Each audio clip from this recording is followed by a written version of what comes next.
Wonderful morning. This is the gigantic intellect. Merry Christmas to those who are celebrating it, and to those who are not celebrating it, let's be responsible. For those who are drinking, let's be responsible in our actions.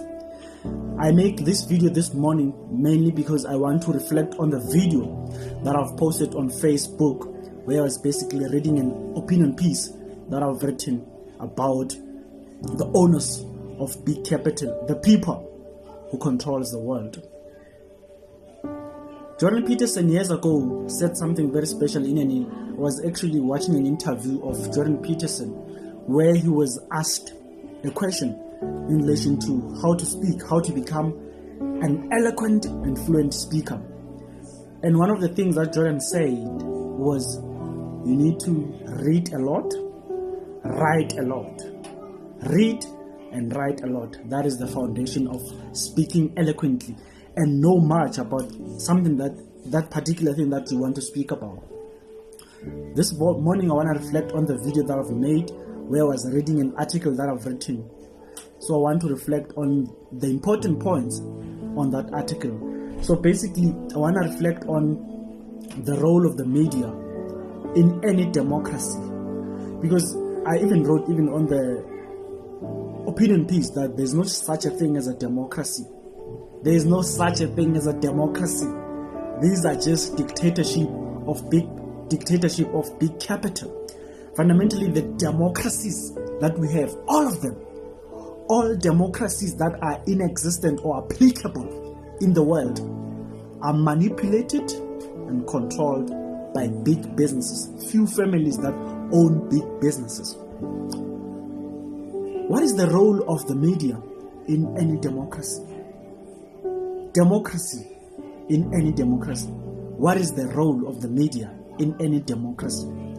The media plays a very significant role, a very manipulative role in all democracies, because the media is the real voices of the big businesses. Because remember, the big capitalists, meaning big businesses, are the ones that are funding and owning these mainstream media platforms. So they speak through them. If you want to know what are the thoughts and opinions of big businesses in any country, listen to the media.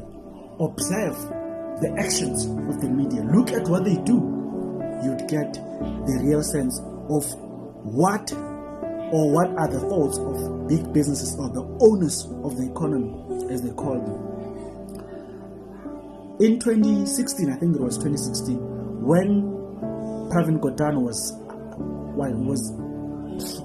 fired and replaced with a minister known as Des van Rooyen, the media played a very significant role, and even the market were manipulated and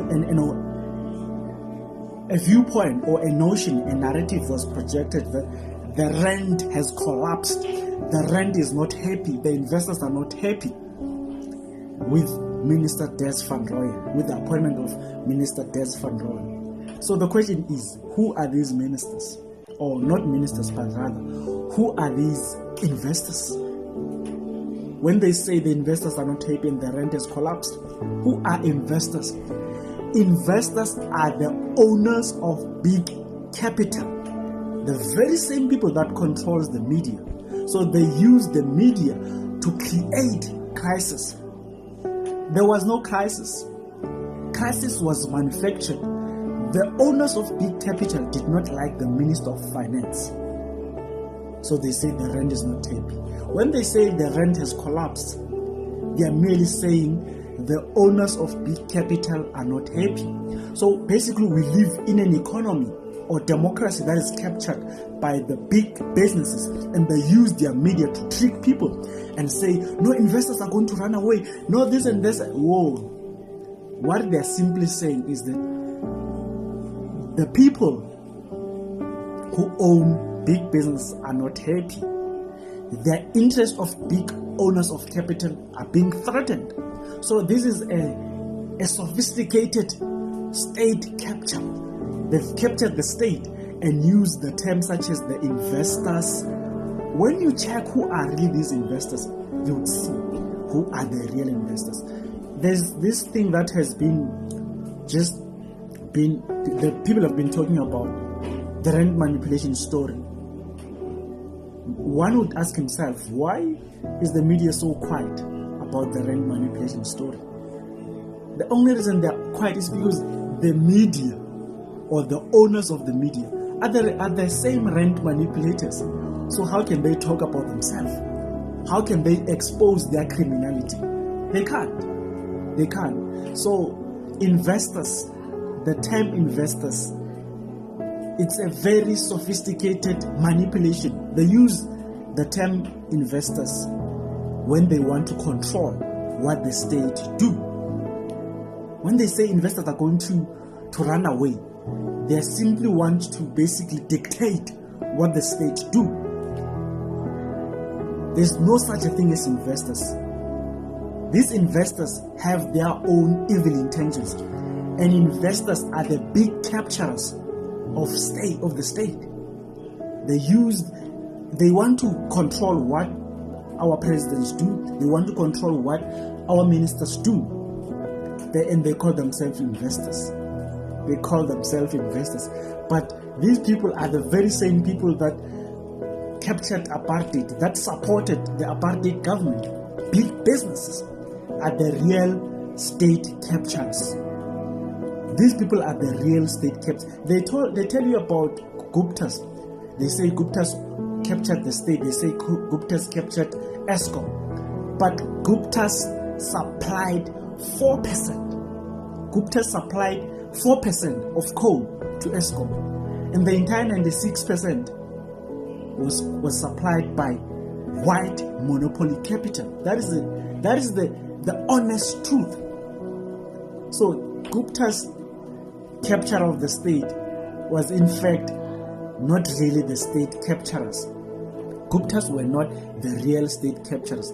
The real state capturers are big businesses which are looting state coffers, and they call themselves investors. But they are just evil people who want to control what politicians do. These are the real state capturers.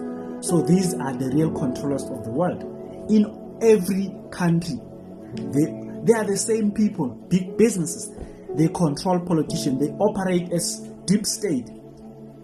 They are more powerful than politicians.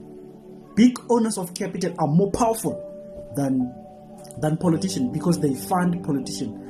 Politicians dance to the music of big owners of capital. So these are the real state capturers.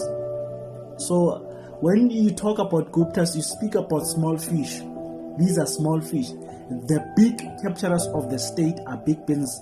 Look at the big businesses in South Africa, the likes of Shoprite, Pick n Pay, and Naspers, Remgro, which are companies that are owned by the Rupert families, De Beers, which are companies owned by Oppenheimers.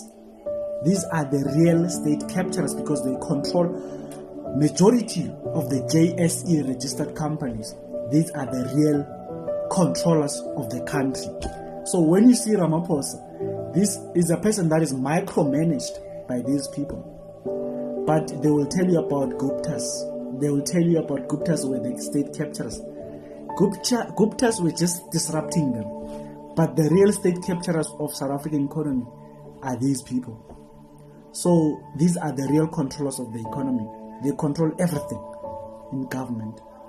So they also work in collaboration with globalists, the companies multinational companies, Anglo-American and Glencore. These are the real controllers of the South African economy and the entire global economy. They control the global economy, these people. They work in conjunction, in collaboration with other companies from other countries. But Glencore, Anglo-American, BlackRock, Vanguard, these are the real controllers of the global system. So this is V-Nation, the gigantic intellect. Know thyself and behave responsibly. Amen.